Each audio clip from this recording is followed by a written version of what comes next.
November 1812. On the banks of a half-frozen river in Belarus, tens of thousands of men are trying to cross two collapsing wooden bridges at once, while cannon fire falls around them from three directions. 6 months earlier, these men had marched into Russia as part of the largest army Europe had ever assembled. Over 600,000 soldiers, gathered by the most successful military commander in the world. By the time this river crossing is over, more than half of what remains of that army will be dead, drowned, or captured. Napoleon Bonaparte had never lost a war he personally commanded. This one would end with barely 1 in 6 of his men making it home. By 1812, Napoleon Bonaparte controlled more of Europe than any single ruler since Charlemagne. He had rewritten the map of the continent, placed his own family members on foreign thrones, and defeated every major power that had opposed him. His one unresolved problem was Britain. Unable to invade an island protected by the world's most powerful navy, Napoleon tried to strangle Britain's economy instead, forcing every country under his influence to stop trading with them. It was called the Continental System. Russia's Tsar Alexander I had gone along with it for years. By 1812, he had quietly stopped enforcing it. Napoleon decided that meant war.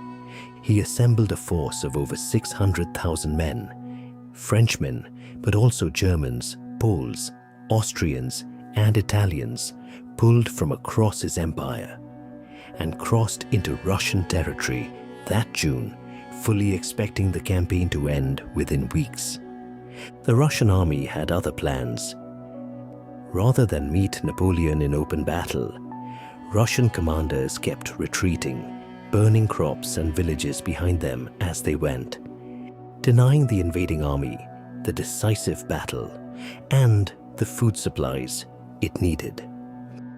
Napoleon kept marching deeper into Russia anyway, certain that capturing Moscow would force the Tsar to surrender.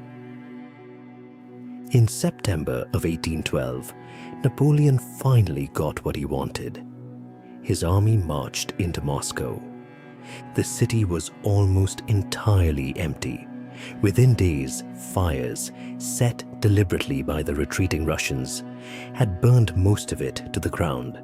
There was no palace to occupy, no government to negotiate with, no army left to defeat.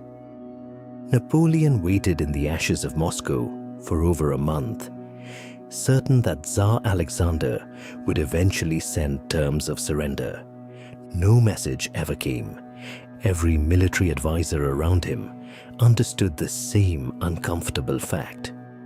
Winter was approaching, supply lines were stretched impossibly thin, and staying any longer was becoming more dangerous by the day. The rational choice was to retreat immediately, while the roads were still passable. Napoleon delayed the retreat for weeks. Researcher Barry Storr described exactly this pattern in a landmark study on what he called escalation of commitment, the well-documented tendency for people to invest even more into a failing course of action, specifically because of how much they have already invested. The bigger the sacrifice already made, the harder it becomes to admit the decision was wrong. Napoleon had committed over 600,000 lives and his entire reputation as an unbeatable commander to this campaign. Turning back immediately would have meant admitting to all of Europe that the invasion had already failed. So he waited, and the Russian winter did not wait with him. The retreat from Moscow began in late October, and it went wrong almost immediately. Napoleon's Grande Armée had planned meticulously for an advance. It had made almost no plan for what to do if it needed to go back the way it came.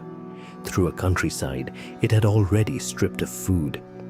Temperatures fell to well below freezing. Horses died in their harnesses. Men who fell asleep by the roadside for even a few minutes froze to death where they sat. Russian cavalry and armed peasants harassed the retreating columns constantly, picking off stragglers who could no longer keep pace. By the time the remaining soldiers reached the Berezina River in late November, the situation had become a genuine catastrophe.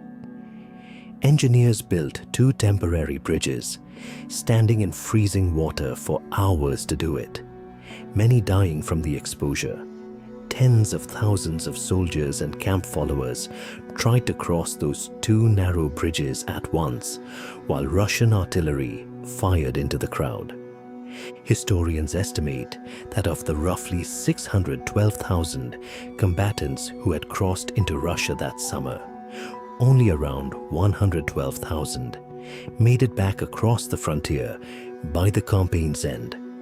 An army built entirely for conquest had no functioning plan for retreat, because admitting the possibility of retreat had never been part of the strategy. The absence of a plan B is rarely a sign of confidence. It's usually a sign that no one was allowed to say the word failure out loud.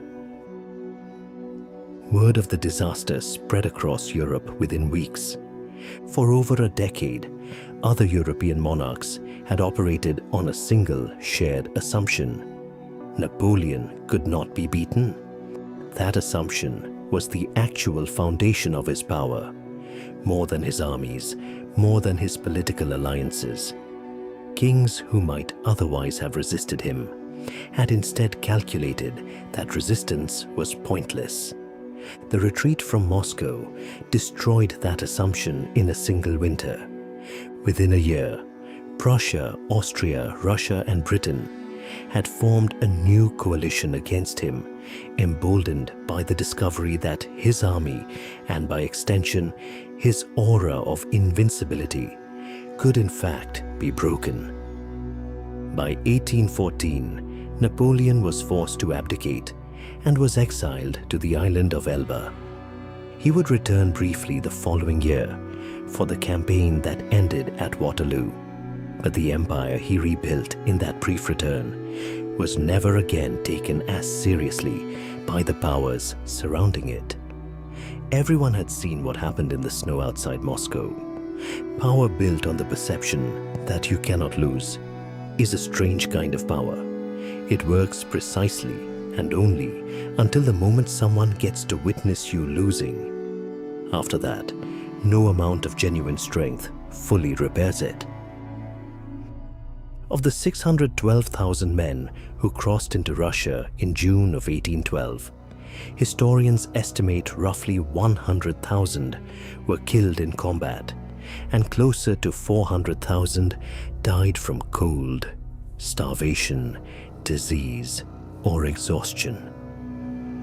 Most of them never saw a single Russian soldier up close. They died marching forward and then marching back in service of a decision that had almost certainly become the wrong one by the time Moscow's ashes were still warm. A decision nobody with the power to reverse it was willing to be the one to call off. This is not really a story about Russia or snow or the year 1812. It's about the exact moment in any large decision: a war, a business, a relationship, a life, when continuing costs more than stopping would, and stopping still feels impossible anyway because of how much has already been spent. Napoleon had the power to turn back in October while his army was still an army. He chose to wait for a surrender that was never coming, and the world spent the next 2 centuries studying exactly why that choice was so predictable and so catastrophic. If this made you think differently, even for a moment, that's the whole point of this channel. New stories on ancient wisdom and the psychology behind it every week. Subscribe if you want to keep thinking clearly in a world that doesn't. This has been Memento Mori.